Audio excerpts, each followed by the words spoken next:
Flores is a charming little island in northern Guatemala and the gateway to one of the most extraordinary ancient cities in the world. The tiny island of Flores is one, a really good base to start exploring Tikal, one of the ancient Mayan civilizations.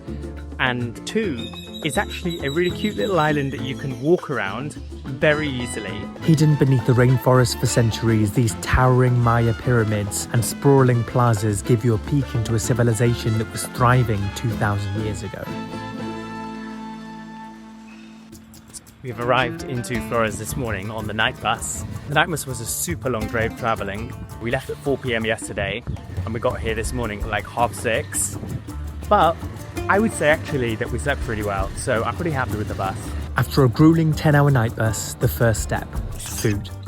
Problem number one for the day is that the outside road that we were hoping to walk down to get to this breakfast place is completely flooded. Navigating the flooded outer road of the island, we picked a spot called Maple and Tocino. We're at Maple Tocino. There's meant to be a road there, but it's currently water.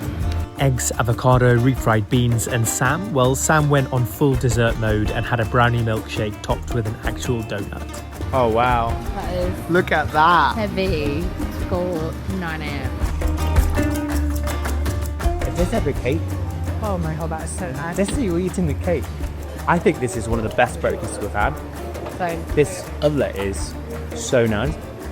Well deserved after a night bus though. I love how all of the buildings are painted like green and baby blue and yellow. Back at the hostel, we wandered the streets, grabbed a few hours of sleep. There's a restaurant we want to try and get to on this side, but we just don't know how we're going to get there. there's just no way of getting through that bit, so we just have to go in one of the inner rows. And then headed out for dinner at Maracuya. That's really cool. They got an old Land Rover in here. Fresh food, fun vibes, and the cherry on top, Guatemalan stew. And apparently it's the grandma's recipe, so it should be good. you could exit the restaurant sliding down a fireman's pole. Definitely childhood playground energy. That in itself is worth coming to this place. I don't think I've ever been to a restaurant in my life that's got a fireman's pole. That was cool. The next day, bright and early at 4:20 in the morning, we were off for a sunrise trip to Tikal. There's a few different Tikal tours. There's the very early sunrise one, which starts at 3, and they've got the early bird one, which starts at 4:30 from here in Flores. So we're doing like the second one because we didn't want to get up at 3 in the morning. And also for the 3 o'clock one, you've got to pay quite a bit more for the entrance to the park. So we decided 4:30 is the one for us. After a few sleepy bus hours, we arrived. We've stopped half an hour for breakfast. Well, we don't need breakfast, so we wait. Now, Tikal is one of the most extraordinary cities of the ancient Mayan world. Built around 600 BC, it once held nearly 100,000 people before being abandoned and reclaimed by the jungle. Also, I just can't imagine what this would have looked like without the trees. So when the Mayans were here, Tikal had no trees. And so you'd be able to see from these massive structures to the next massive structures. And these structures took 10 to 15 years to make. It was then hidden for centuries. Only locals knew its secrets. Tikal is in the highest slope or the highest elevation, almost 300 meters or almost 1,000 feet up. The higher the were, the better the were. Explorers in the 1800s uncovered the ruins, revealing the sheer scale of this lost city.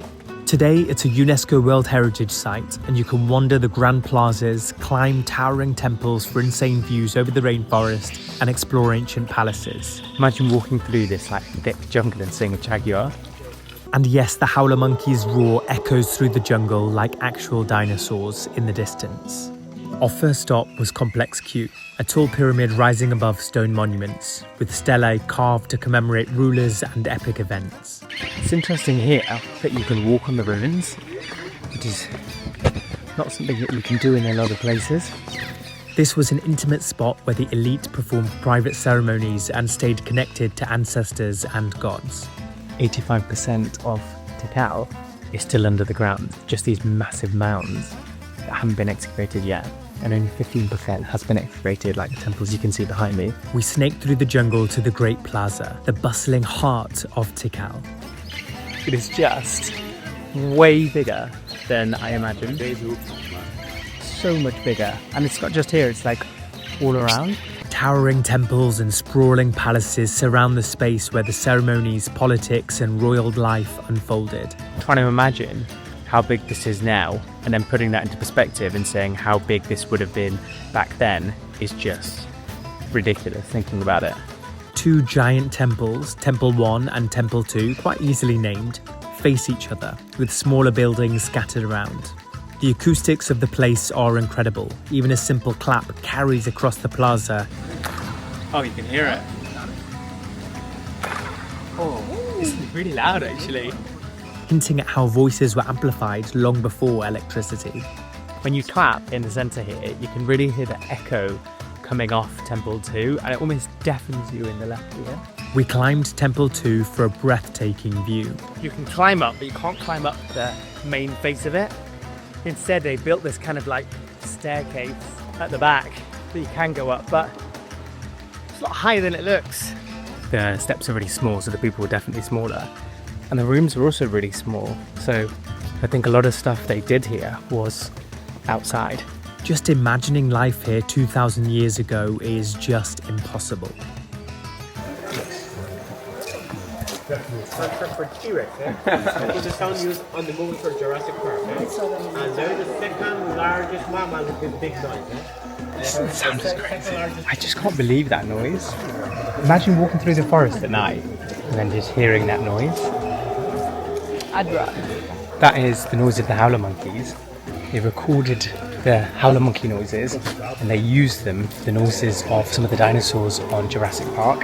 It's terrifying.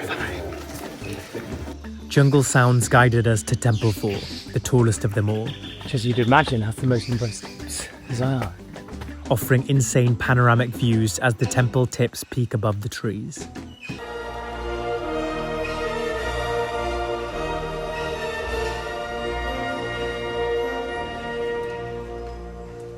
I think they've also done really well to preserve the nature here.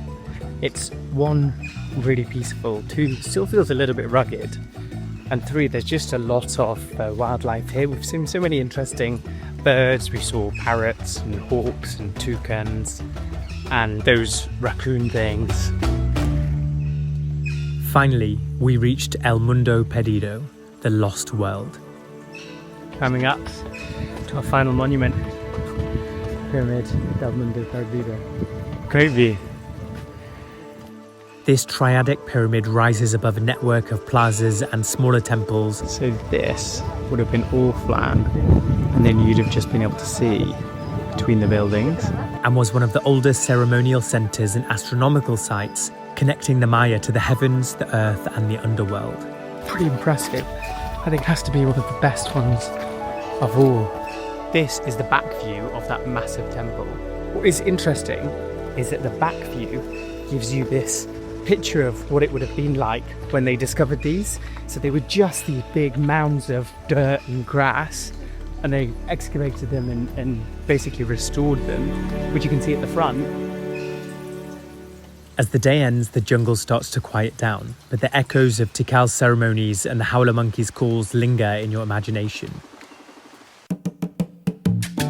This place is a powerful reminder of the Mayans, a civilization that thrived here for centuries before mysteriously abandoning the city, leaving it for the jungle to reclaim. Make sure you're subscribed to follow the adventure as we head south to Lanquin.